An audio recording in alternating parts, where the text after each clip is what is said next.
Oh, hello. Welcome. Sorry. Welcome back to Spotlight on Vegas, the premier business lunch show you do not want to miss. For those of you listening in, hearing that thundering boom out there, it is not raining again. Monsoon season has been kind to us. Rained quite a bit last week. Actually, when I was out and about in Vegas, visiting my friend, Anna Clavell with Infinite Reconnect, I was downpoured upon in this monsoony season. But it's not raining again. You're just hitting the microphone and making it boom. Yeah, I'm just being my normal klutzy self.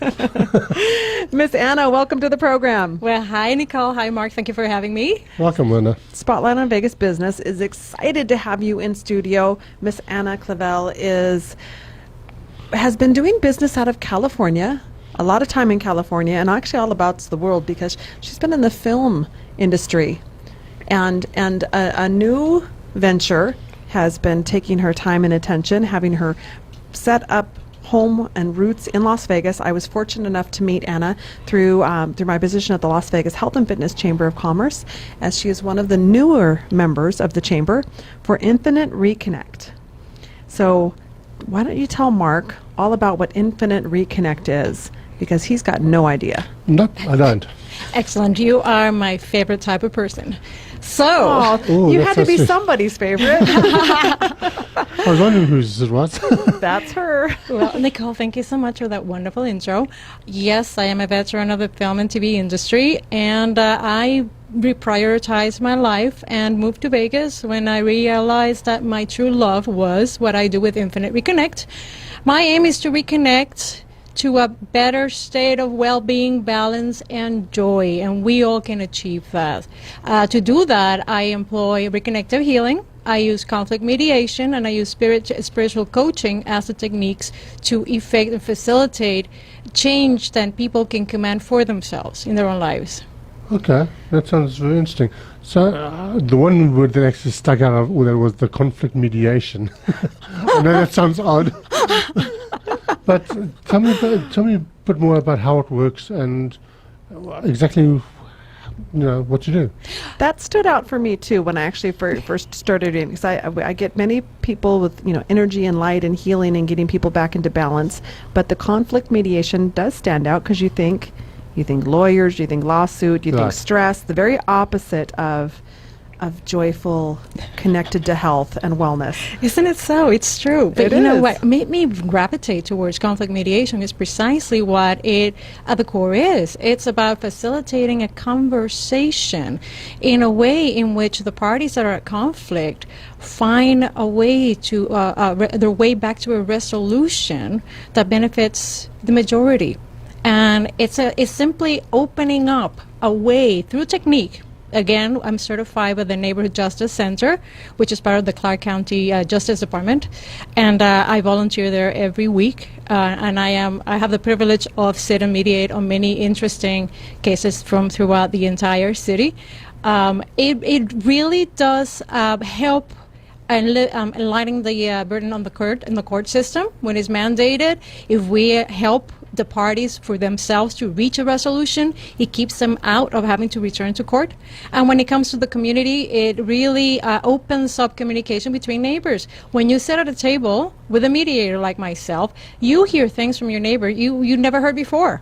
And you find out that it may sound like it's about the barking dog or the fence falling over, but you discover it's about something far deeper than that. And it's a breakdown in communications all around that leads to this type of conflict. I have to say that I have to agree with you there, because communication is everything. Once that breaks down or there's a miscommunication, all sorts of bad things can happen. I mean, I think we've all experienced that in our lives at some point where you misunderstood what somebody has said, or vice versa, they've misunderstood what you've said, and it just snowballs into an argument that really shouldn't have happened in the first place.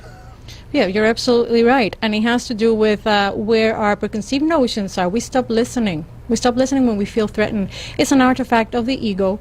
We stop listening to our own bodies. The conflict is internal as well. Don't we, we who work in the health care industries and field, let's call it field, I don't like the word industry at all.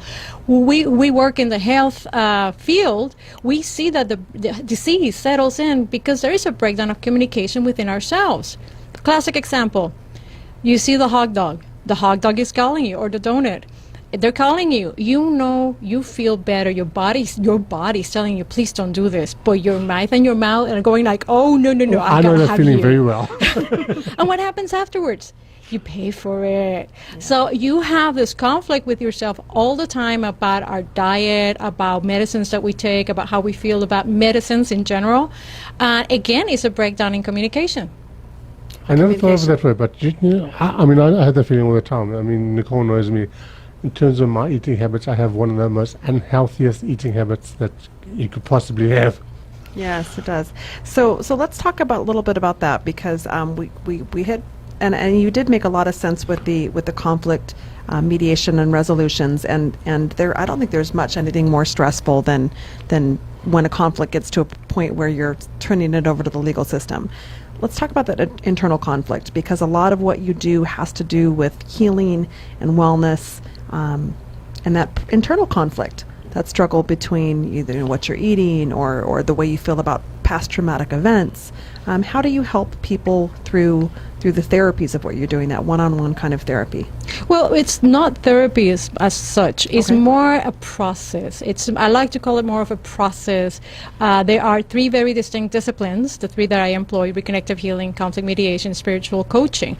I empower the person, the people who are receiving it, to make their own decisions, to accept, for example, in the case of reconnective healing, the energy and the frequencies that come through, or to listen to themselves and enact a plan for confronting their own fears about death in an end-of-life situation, such as spiritual coaching that I do. This inner conflict can happen at every level, in every level, and it happens all the time. Even if you are a very good avoider of conflict, conflict seems to find you. Doesn't it? Yes. I mean, you could prevent, but conflict will always find you, and that's because conflict is part of our makeup. We've come to think that it's possibly better to start realizing that conflict enables us to grow and develop new ways of looking at our world. And with that in itself is a safeguard from falling to the stress that Nicole was talking about, that illness and disease and lack of health that happens when you give it, you fall into conflict and do not know how to deal with it. When you avoid it, or you compromise, or you do whatever to make it go away, but don't really confront it, whatever it is, it creates an imprint in you. That you build around it, you wall it up, you construct on top of it, but guess what? It stays behind. We start doing that to ourselves since we're kids. Since we are 5, 6, 7 years, we create imprints and false thoughts about things that are never later on really openly confronted, and all sorts of mayhem ensues when we see the same situation but do not recognize it for what it is. So how do you help with that? How does one begin the process? I know you do things with people face to face, and you do things from a distance as well. So this isn't necessarily a hands-on therapy. You're not doing little needles and acupressure and acupuncture, things like that. How does your process work? Okay, you're absolutely right. It's both. All 3 disciplines are entirely hands-off. There's no need for any touching at all. And it's important also to notice, again, they're not therapies, they're disciplines and processes that help and enable the person to be empowered to make the decision. And that's how it starts. It starts because you feel you need to change. You feel there's something here that needs to change. Something's got to give. In my case, I hit rock bottom with my health. And I went out on a search, high and low, for a cure. And notice that I'm saying cure and not a healing, a cure, because our mentality is that you can only be well if you're cured, and that is untrue. Curing is really the domain of things like medicine, medical. Healing belongs to all, and it doesn't need a prescription, it doesn't need a diagnosis to affect a healing, because it happens on every level of a human being. So yes, and it can be done at a distance, it can be done in person, but it really starts with the person knowing within themselves that something's got to change. I cannot impose on you that change. It needs to come from you wanting it. Right. Very much like a lightning, before it falls to the earth comes up to meet it, and they meet halfway. It's the same thing. Draws it to you. Absolutely. I mean, doing something willingly rather than doing it because you feel that you have to is a world of difference. And I think that there's some pressure taken off too when I like the way you talk about healing versus cure, because to me I feel even stress for cure, and I think prescription, I think medicine, I think it seems overwhelming, but healing feels like a process. So can you tell us, Anna, some contact information for our listeners out there that would like some more information about Infinite Reconnect? What's the best way to reach you? Well, the best way to reach me would be to visit my website, infinitereconnect.com, or email me at Anna, that's ANA, at infinitereconnect.com, and my phone number, which is 702-997-3103. Anna with infinitereconnect.com. Thank you so much for coming in studio, sharing your gift and your process with us. I'm excited about having you as a member of the Chamber and working together with you to get your information out there to connect with more people. Thank you very much. All right, my pleasure. This is Spotlight on Vegas Business. We will be right back after 2 minutes. Thank you for joining us. Actually, 5 minutes. Oh, 5 minutes. It's top of the hour. Second hour coming up. Stay with us.